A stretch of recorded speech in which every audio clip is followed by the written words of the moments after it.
Okay, so today we start the last topic of this first chapter, which is the not the first chapter, Unit 4, which is actually the powers generation economics or economic load scheduling.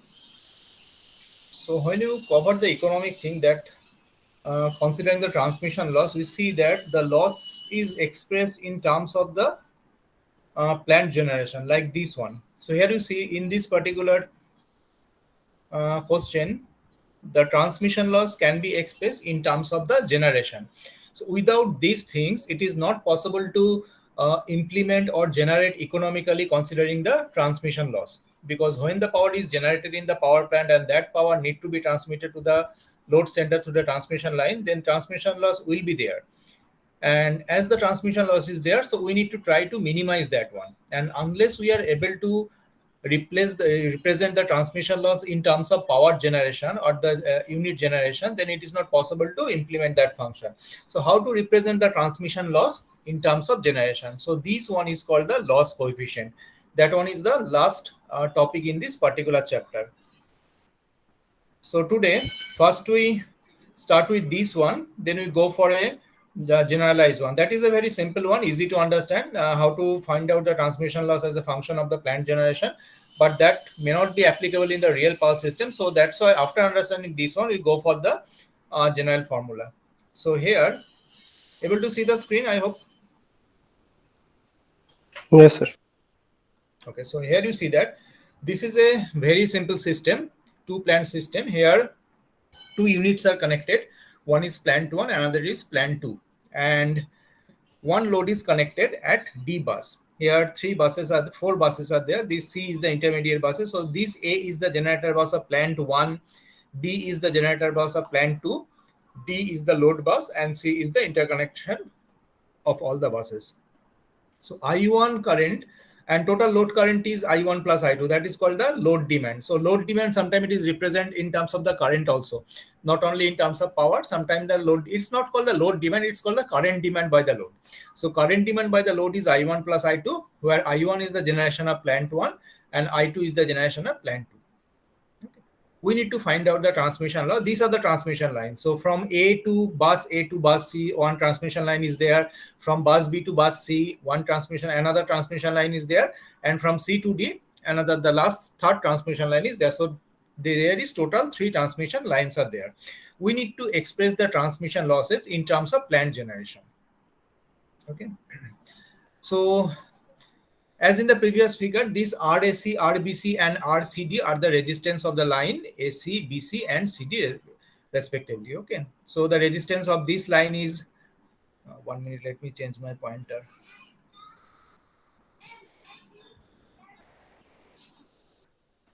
Okay. So the resistance of this line is RAC, resistance of this line is RBC, and resistance of that line is RCD.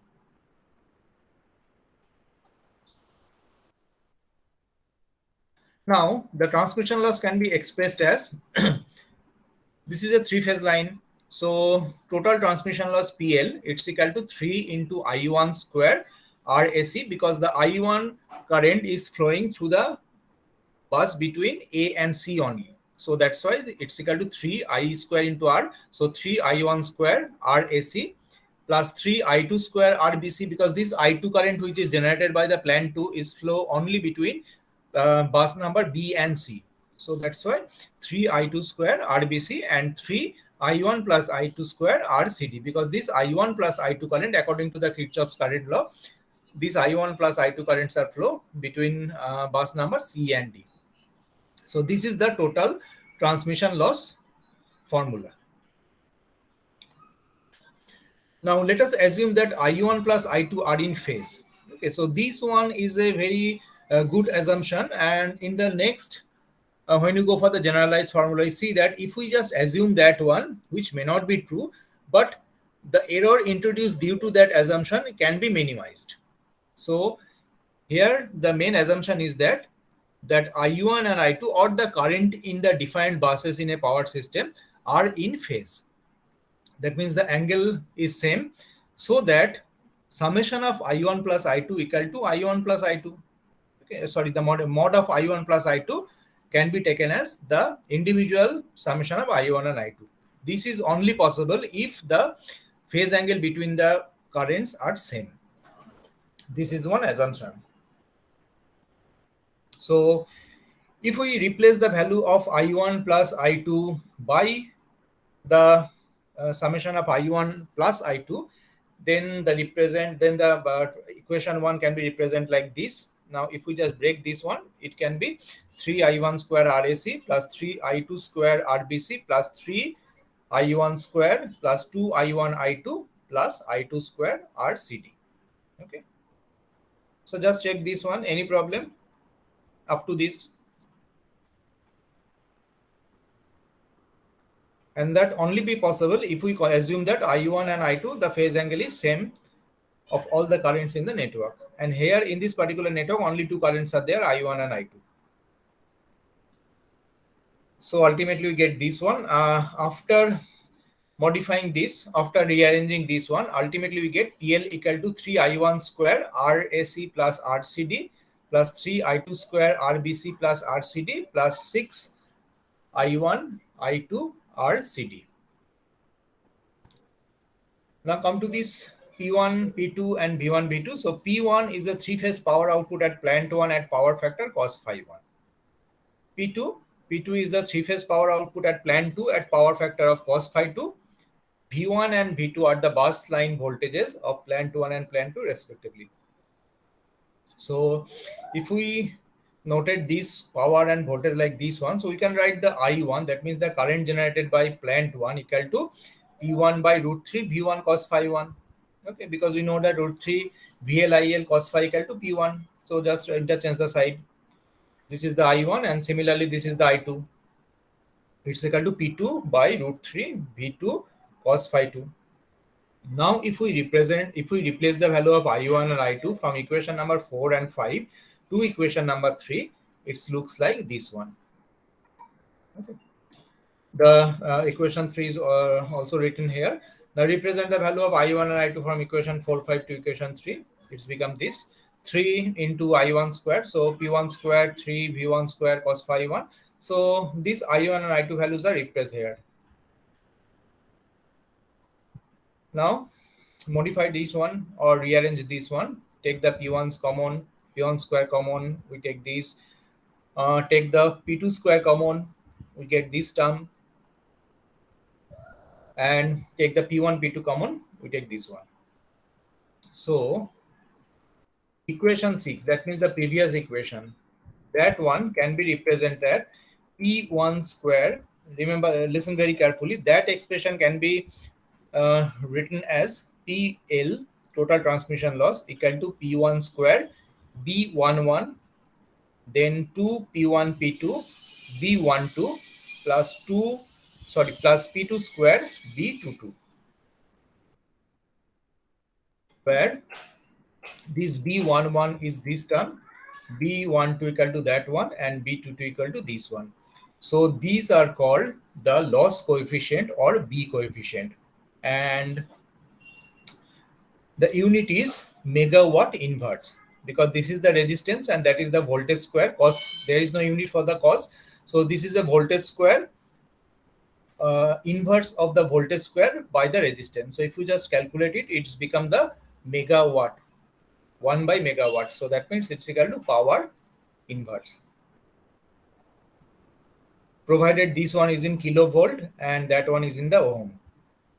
Then only the unit of the B coefficient will be megawatt minus, or sorry, megawatt inverse. Same as here, same as here. So these are called the loss coefficient, and the transmission loss is represented by this one.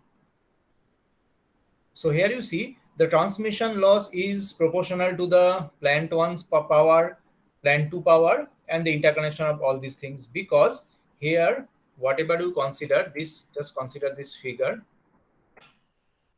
Here you see the transmission loss. Here is one transmission line, so transmission loss happens here. Another transmission line is there, BC. So another again the transmission loss is taking place here, and another transmission line is here between C and D bus, and where the current is I1 and I2. That's why the B11 coefficient is there, B12 coefficient, B22 coefficient is there, and B12 coefficient is there.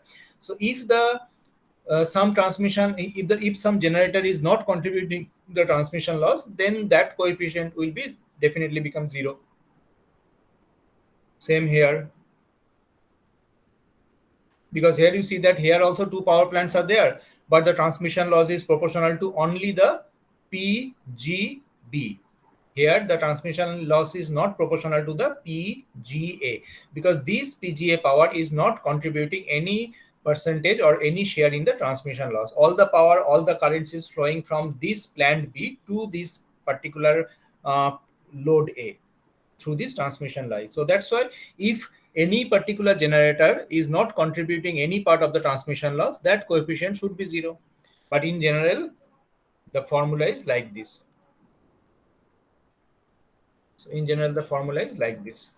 So this is the B11, B12, B22. So in this way, we need to find out the transmission loss coefficient or the B coefficient. So here you see that some assumptions are there. So if some conclusion is there. So if the voltage in the above equation are line to line voltages in kilovolt and line resistances are in ohm, then the unit for the loss coefficient will be in reciprocal megawatts. That means megawatt inverse. Remember these things, because line to line voltages or whatever be the voltage present here, it should be expressed in kilovolt and resistance are in ohm. Then only the unit for the loss coefficient will be 1 by megawatt. So if all the quantities are in per unit, then loss coefficient will also be in per unit. Loss coefficient depend on the source voltages and power factor. So obviously you see that from the previous expression, some 1 by voltage and cos phi is there. So that means these loss coefficients are depend upon the source voltages and the power factor of this line. The source voltages and power factor are depends on and vary with system operating condition. However, B coefficient are constant. Why it is written? Because when we calculate the transmission loss, or when we find out the economic scheduling considering the transmission loss, during that process, we must consider the B coefficient as constant, same as the load demand. As we mentioned that load demand is never constant, every time it will change. It is changing in nature. But when you write the program or when you give the data to the program, during the execution time of the program, we have to consider that load demand is a constant. So based on that constant load demand, we need to find our optimum schedule for the defined generation and we need to allocate them to. After when we run the program in the next time, then the load demand may be changed, and in that time we need to consider the new load demand. But when the program is running, when the program is giving the output, then within this time we have to consider the load demand as constant, same as the B coefficient. Because this B coefficient is not constant, obviously it's depend upon the it depends upon the current flowing through the particular line. Because the resistance is constant, so it depends upon the current flowing, or you can say it depends on the source voltages and power factor. Now, as the load demand is changes, the current requirement by the load is also changes, so the B coefficient will also changes. But in a particular moment, when you just run the program to get the outputs, then we need to consider the B coefficient as constant. That's why it is written here. So it is sufficient accurate to calculate B coefficient for some average operating condition and use this value for economic loading for all the load variations. The meaning of that particular point is that if the voltage is varying slightly, or if the power factor is slightly varies, or even if the load demand is slightly varies, then we can also consider the B coefficient as constant. Then nothing will happen. Whatever be the error will be there, that error can be nullified because that is within the limit. But if the load demand is very suddenly huge amount, then obviously we need to take the another set of B coefficient. But for small average operating condition means it's varying, it's not constant, but the variation is within the limit. So if this type of variation is there, then we have to consider the load demand as you have to consider the B coefficient as constant. So however, for large load variation or for major system changes, as I mentioned, several sets of loss coefficient are used. So obviously, then we need to again recalculate the B coefficient, and we have to consider that B coefficient for that major amount of changes. But remember one thing, that the meaning for B coefficients are always constant is that whenever we run some program, whenever we calculate to find out the economic generation schedule for every generators, then within that time we have to keep the B coefficient at constant. This is the meaning of all these things. Okay, we will come to example later when we consider the general formula. So I hope you understand what is the meaning of that particular load coefficient. That is a very basic things. Here, just give you the idea how to find out the load coefficient. But in the actual practice, the procedure is same, only the terminology will change.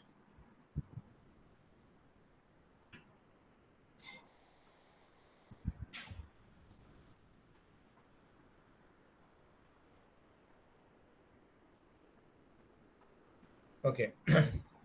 So that is the more general one. And all these things are already uploaded to the sites.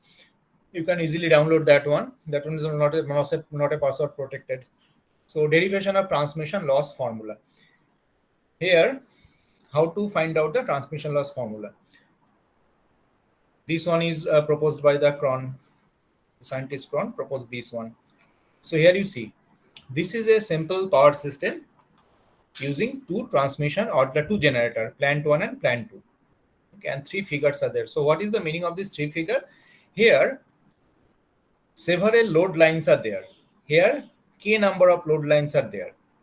And we are actually considering the load or the requirement, load demand requirement at pth bus. Okay, so here in numbers of generator or whatever be the number of load lines are there, but among the load line, one load line is there, which is the IP, P bus. And we are considering the load demand of that particular bus. Understand these things very carefully. Is it clear? Is the figure clear? Two generators are there in this particular power plant and several load lines are there. And among the several load lines, we are considering only the pth bus or pth load lines. Okay. Imagine, so first figure, when all the load demand is supplied by the plant 1.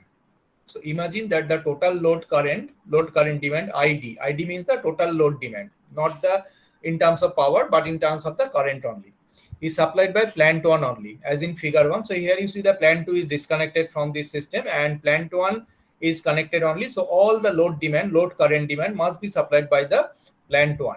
So plant 1 generation is ID. Let the current at line P defined by the IP1. So this is the pth bus current IP1. So IP1 is how much? It's equal to MP1 equal to IP1 by ID. Now what is the MP1? MP1 is called the current distribution factor. Okay. So current distribution factor means obviously the demand is IP1 in that case and total current generated by the plant 1 is ID. So the ratio between these two things is called the MP1, which is called the current distribution factor. That term is very important. You need to understand what is the meaning of that one. It's very easy to understand. Suppose the total current generation is say 100 watt, 100 ampere. And at a particular line P, the load current requirement is 20. So this one is 20, this one is 100. So that means 1 by 5 is the current distribution factor for this scenario when all the currents are supplied by the plant 1. Got my point? The meaning is this one. Second one, come to this one. So this is the figure when all the currents are supplied by the plant 2 only. Plant 1 is disconnected from the system for some maintenance purpose. So plant 2 is connected alone only and all the demands are supplied by the plant 2. So demand remains same ID. Then what is the current? What is the current distribution factor at that time? Here, the current distribution factor is IP2 by ID. Okay. So these MP1 and MP2 are called current distribution factors. The values of current distribution factors depend upon the impedances of the line and their interconnection and are independent of the current ID. Okay. So it's not depend upon the total generation because this total generation is generated to cater all the load demands. And here we are considering at P line only. So whatever be the current coming at P line, that is the IP1 for the first case and IP2 for the first case, and this is the current distribution factor. So when both generators 1 and 2 are supplying current into the network as shown in figure C. So here you see in figure C, both the generators are now connected. So the total load demand is shared between the unit 1 and unit 2. Unit 1 is shared by IG1, unit 2 generation is IG2. Then ID is the current, this load current demand. So in that time, the current at P bus IP is just the summation of this one according to the superposition theorem. It's just the summation of IP1 plus IP2. Now IP1 equal to how much? IP1 equal to MP1 into ID and IP2 equal to MP2 into ID. So this ID is the generation by unit 1 and unit 2. Now it's become IG1 and IG2. So just replace the value of ID. It's become MP1 IG1 plus MP2 IG2. That is the current at the pth bus when both the units are contributing to generating the load demand. Everything is written here. Now this one is the main thing that we need to make some assumption. First assumption is that all load currents have the same phase angle with respect to common. The things we considered here also, without this one we are not able to proceed. This assumption, let us assume that I1 and I2 are in phase, so that the summation of this one should be the individual summation of that two currents. The same thing we also need to take here. All load currents have the same phase angle with respect to a common. So obviously all may not be the same, but with respect to a common point or the reference point, all load currents have the same phase angle. Generally, the current has a phase angle of this one, psi minus theta, psi minus phi, where psi is the phase angle of the bus voltage and this one is the lagging phase angle of the load. So obviously, as this one is the voltage angle, this one is the power factor angle, so ultimately it is become phi minus psi, or it's equal to id theta. So this one is same for all the currents. And second assumption is the ratio x by r is same for all the networks. So if we take that assumption, then Ig1 equal to mod of Ig1 into psi 1 and Ig2 equal to mod of Ig2 into psi 2, where psi 1 and psi 2 are the phase angle of these two currents generated by the plant 1 and plant 2 respectively with respect to a common reference. Now from equation 3, that means from this equation, that should be changed. Here it is equation 1, but that should be from equation 3 we can write. So equation 3 ki chilo IP equal to MP1 Ig1 MP2 Ig2. Now just replace the value of Ig1 and Ig2 by that expression. It's become IP square. We now take the square. Why we need to take the square of the current? Because we want to find out the transmission loss, and we know the transmission loss is nothing but I square into R. So that means I square term is required. So that's why we replace the value of Ig1 and Ig2 here, and we need to take the square in both that side. So it's equal to IP square equal to MP1 square, Ig1 square, MP2 square, Ig2 square, then 2 MP1, MP2, Ig2 cos this one. Okay, this cos psi 1 minus psi 2. Now the rest of the thing you can easily understand. The current equal to same Pg1 by root 3 V1 cos phi 1 and Ig2 equal to Pg2 root 3 V1 cos phi 2, where Pg1, Pg2 are the phase angle of the three-phase real power output of plant 1 and 2 at power factor of cos phi 1 and cos phi 2, and V1 and V2 are the bus line voltages at that particular plants. If Rp is the resistance, now because you know that the transmission loss is dependent on the resistance only, it not depends on the reactance. So that's why the impedance is not taken, rather only the resistance is taken. So if Rp is the resistance of branch P, the total transmission loss is given by PL equal to summation of 3 IP square Rp, because three phase is there. So substituting the values of IP square from equation 5 to that equation, we get this one. PL equal to this. Here, what you need to do, we need to just substitute the values of IP1 from equation 5, means from this one, IP1 square, from equation number 5 to that equation.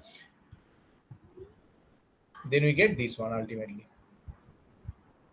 So this one can be represented this PL equal to, this is the PL. So PL equal to Pg1 square into B11 plus 2 Pg1 Pg2 B12 plus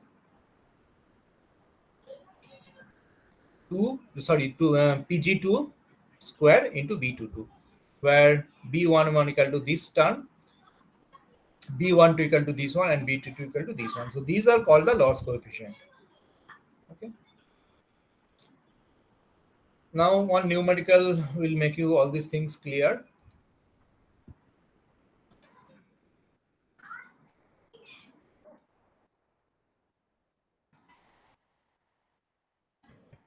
So this is our numerical example. It maybe look complicated because that should be programmed in some software. So that's why so many G1, G2, Sci-Fi, all these terms are there. But once you start doing some exercise in numerical exercise, then it's look easier to you. Okay? It may be looking complicated, but not complicated as you think. So calculate the loss coefficient in per unit and in megawatt inverse on the load bus on a base of 50 MVA for the network shown. Corresponding data is given below. So here IA to IE is given and ZA to Z. Oh, sorry, that is not ZA, ZB, ZC, ZD, ZE.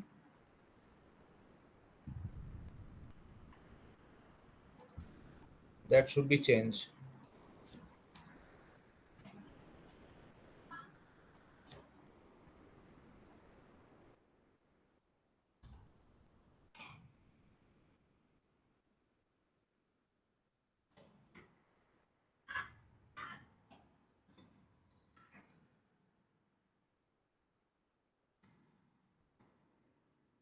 ZA to ZE is also given and IA to IE is also given in this network, where you need to find out the transmission loss. So same apart from, so just little bit problem is that here two loads are connected compared to the previous figure. So G1, which is generating the current of I1, G2 generating the current of I2.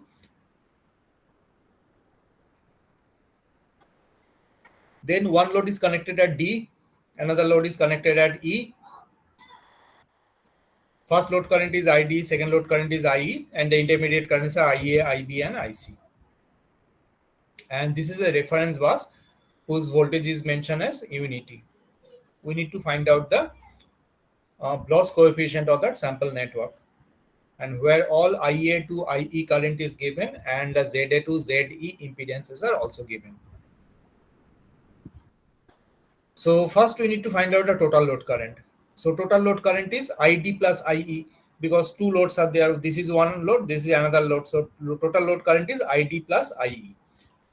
So ID plus IE. Now ID, IE, all values are given in the question. So if you just replace this value, it's coming 2.0 minus J 0.5, or in the polar form, it's equal to 2.061 angle minus 14.03 ampere. IL1 is how much? IL1 is the load current 1. So load current 1 is ID, because this is the load current 1 ID, and this is the IL2 or the load current 2. This is equal to IE. So IL1 equal to ID, which is equal to given also, and IL2 equal to this one. Now we need to find out the the current distribution factor. So first current distribution factor is this one, IL1 by IL. As I mentioned that, suppose this one is generating 100 megawatt. So this 100 megawatt, among the 100 megawatt, how much is coming to this load? So obviously, if only one load is there, then the total load current is connected here. Then the coefficient is obviously 1. But if more loads are there or more currents are also there, then some part of the current is connected to that load. Then we need to find out the distribution factor. It's just like the current divider rule. So distribution factor is IL1 by IL, which is equal to 0.4. If you just replace all this value and do the calculation, it's coming 0.4, and IL2 equal to IL2 by IL equal to 0.6. Now, based on this one, so if generator 1 supplies the load, then I1 equal to IL. The current distribution is shown in the figure.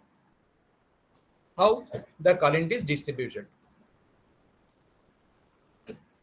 I don't know that you are listening properly or not, but if you just listen properly, then that one you easily understand. So here you see what is the scenario. Scenario is that the total load current is supplied by the generator 1. Here the generator 2 generation is 0. That's why I2 equal to 0. All the current is supplied by the I1. So I1 equal to how much? IL, because the total load is the IL. And what is the total load? Total load is the summation of load 1 plus load 2. Now here you see how the current is distributed actually. So here, as no paths is there, no other paths are there, so total load current which is generated by the generator 1 should pass through this section A. So that means it is mentioned here as IL. Okay. Now here, as two parts are there, some part of the current will flow through this path and some part of the current will go in this way. So current will distribute itself. How it is distributed? Among the previous figure, among the previous distribution, 0.4 of IL, this percentage of current will coming to the load 1, and 0.6 of IL, which is generated by the plant 1 only, will come to the second load. How we find out the 0.4 and 0.6? This one. So here you see, you find out the 0.4 IL1 by IL, that distribution factor is 0.4, and IL2 by IL equal to 0.6. So 0.4 of IL will go to the load 1 and 0.6 of IL will go to the load 2. Then we need to find out the distribution factor. So here the distribution factor, whatever I shown you here in that PDF, here the distribution factor is denoted by M. Okay, denoted by M. But I copied all these things from a defined book. So in that particular book, that M is replaced by the N only. Otherwise, everything is remain same. So here you see. So as I mentioned, that one is that M is replaced by the N. Now NA1. So this one is the distribution factor. How much is distributed in what section? NA1 means this part. So here, how much current is distributed? All the currents, because whatever be the current flowing here, the same current is generated. That's why it's equal to IL by IL, or it's equal to 1. Hope you understand what I'm talking about. NA1 is the distribution factor of this particular line. Means how much it is how much percentage it is distributed in that particular section. So 100% current is going through this one, because there is no other way. Whatever be the current generated by the G1, which is equal to IL, the same current is flowing through that particular section also. So the distribution factor is 100%, or 100% means 1. Now come to this one, IB, in this section. So how much current is going through this section? So as it is mentioned that 0.6 is there, so obviously the ratio is 0.6. That means 60% of current will flow through that particular part among the generated current. NC, how much current is generated to this part?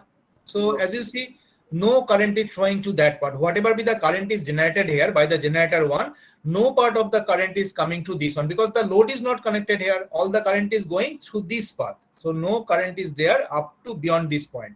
So NC1 equal to 0. ND1, you see this one. So how much current is there? It is mentioned 0.4. So obviously it is 0.4 or 40%. And NE1, that means how much current is flowing through this particular section of the line, it's equal to 0.6. So hope you understand what is called the distribution factor. How to delete all these things? It is good.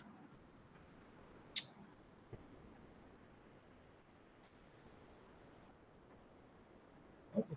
So that is the distribution factor. And in this way, we need to calculate the distribution factor. Come to the second one. So similarly, the current distribution when generator 2 is supplies the total load as shown in the figure, then we again need to find out the distribution factor, or in that case, it's equal to 2, the suffix 2. So NA2, so NA2, it means how much percentage of current is flowing through this part when all the currents are generated by the plant 2. So you see, it's very easy to see because no loads are connected here. So no currents is flow beyond this point. All the currents are flowing through that path, and another is through this part. So no currents is there. So INA2 equal to 0. Come to this one, NB2. NB2 is this one. How much percentage is there? So it's mentioned 0.4. And why it is written minus 0.4?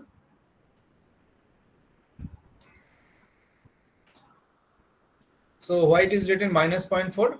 The distribution factor is why it is become minus, because this one is in the opposite of the previous one. So previously you see that this current is remain same. Whatever be the generation by plant 1 or generation by plant 2, the load current at D and E should be flowing from top to down in this direction. No changes are there.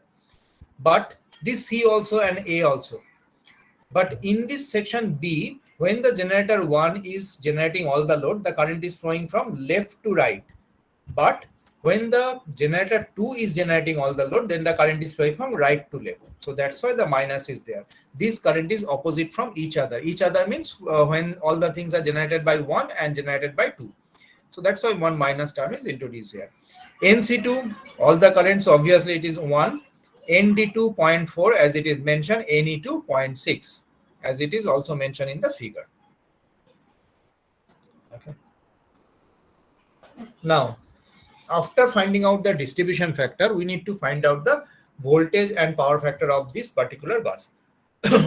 So this is equal to reference. This is our reference. This one is the reference bus. So how much is the voltage at bus 1? This is the bus voltage 1. So how much is the voltage here?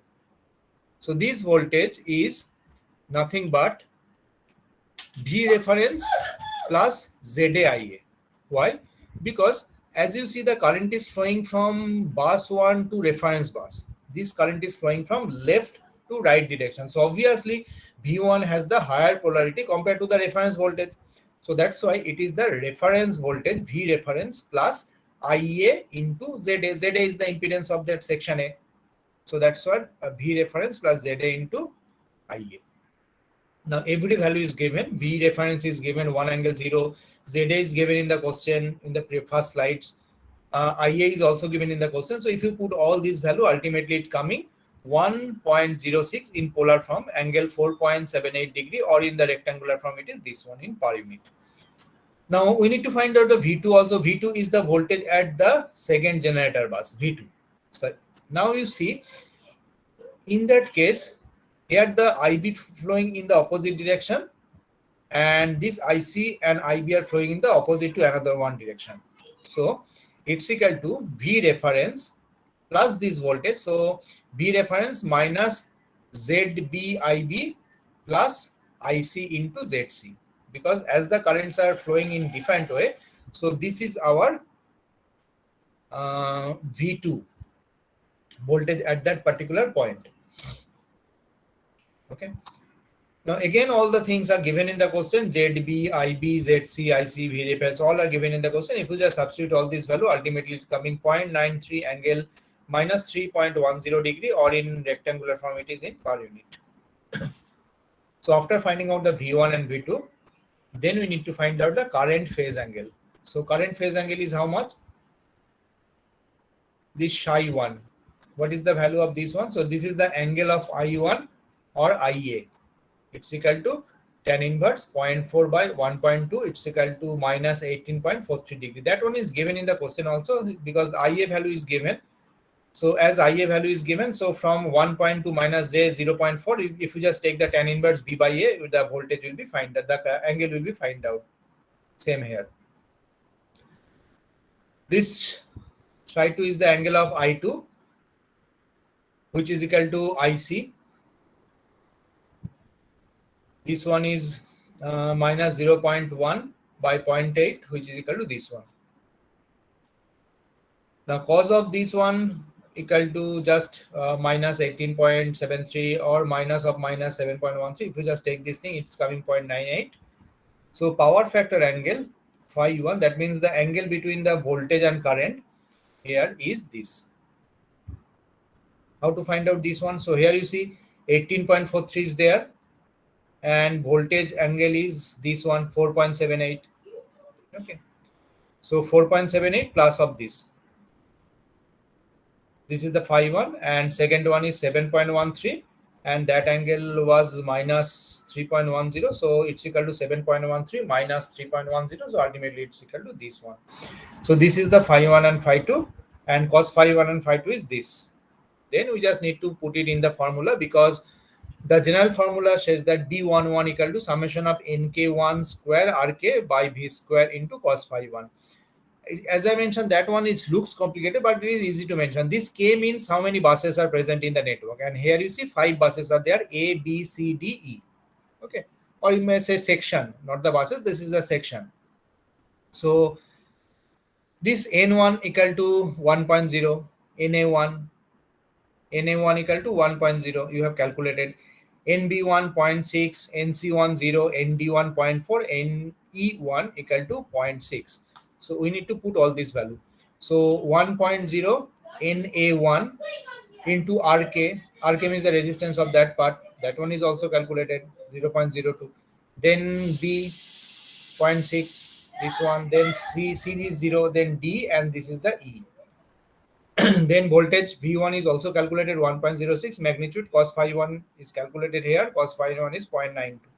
So if you put all these value, it's coming this one in per unit. And here it is mentioned that the base MVA is 50 MVA. So based on this one is coming out. The B coefficient of line 1, B11 is coming out 1.1354 into 10 to the minus 2 megawatt minus a megawatt inverse. Okay. Then B12 is also this one.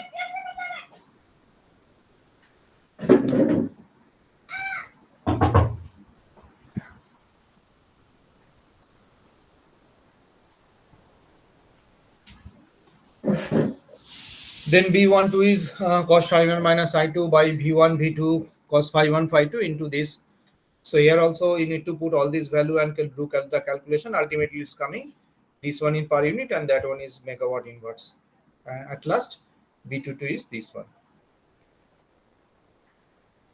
So in this way you need to calculate the B coefficient.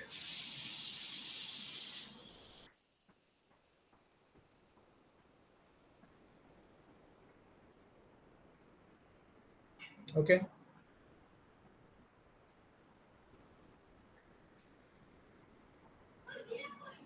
So that's in the first all topics of the first chapter.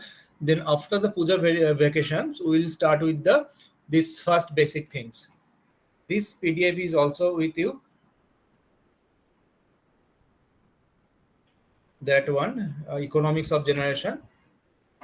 So here what you need to study, the cost of the power generation. So cost of the power generation, we have already studied this one, that there are two types of cost. One is called the fixed cost, another is called the variable cost. And we doesn't have any control over the fixed cost. Whatever be the generation, that we need to spend the fixed cost. And the types of cost fall in the fixed cost is the salary of the personnel, the annual maintenance charges, and the interest borrowed to build that particular power plant. So these are the fixed costs. Whatever be your generation, that one is not depend upon that cost.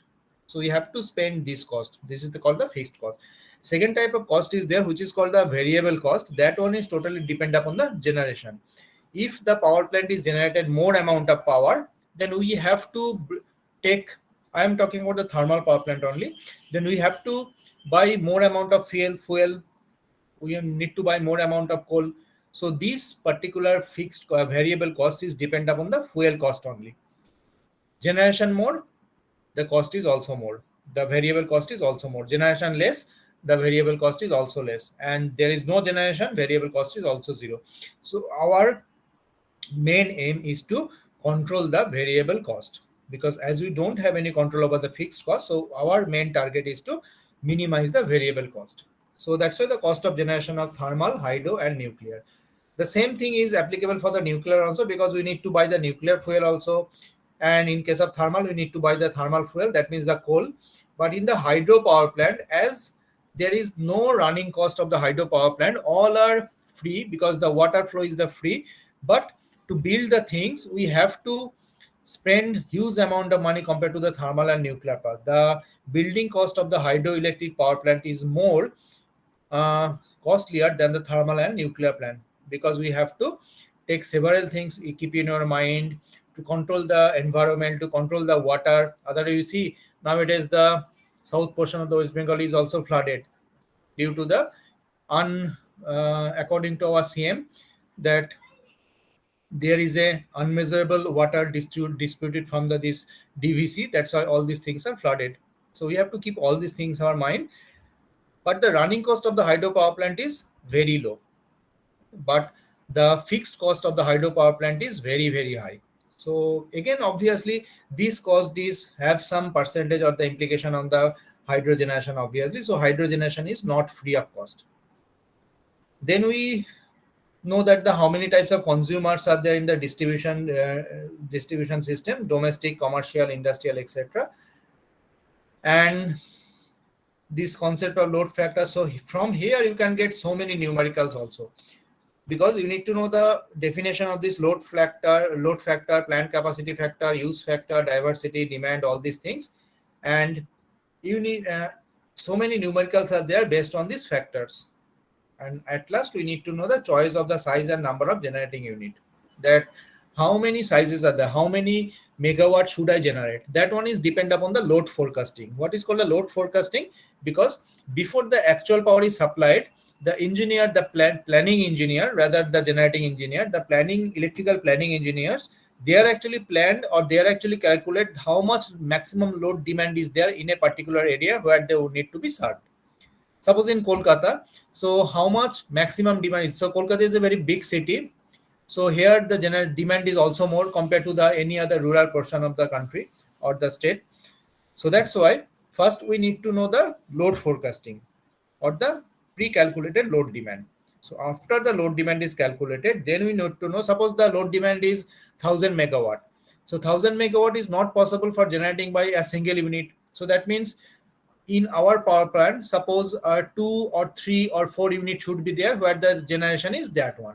Then that 1000 maybe varies to up to 1000 or means 1200 up to this. So how the 1200 is generated between different units? So these type of things fall in the chapter choice of the size and number of generating units. So after the puja vacation, we will study all these things. And in the meantime, one request is that this one is very easy to understand. And everything I copied from 4 books. One is Abhijit Chakraborty sir book. Then the second book is a South Indian writer. But the concept is very, very easy there. Third one is the N. Mondal, one ex-professor of Jadavpur University. And fourth one is also 2 South Indian writer. I forget the name. So in these 4 books, I copied all these things, but this one is very easy to understand. So everything is there. So in this puja vacation, if you have any time, just go for that slide, go for this particular PDF. That one is also uploaded in my site. And here so many numerical examples are also given. And that type of example should be there in the semester. Whatever be the mode, it may be the online mode, maybe the offline mode. But in the online mode, more chances are there to the application of that particular formula. Okay. All the Unit 1, Unit 2, Unit 3 is also uploaded. Unit 4 is also covered. So one thing is left, which is not left means which is not uploaded anything, which is the last one, the state estimation and the load forecasting. So after we complete all these things, we go for this particular thing. Okay, so if you have any question, you can ask me, or otherwise I'll stop the class because I don't want to start any new chapter before the puja vacation. So enjoy your puja safely, and we'll meet again after the puja vacation. Thank you, sir. Thank you, sir. Thank you, sir. Thank you, sir.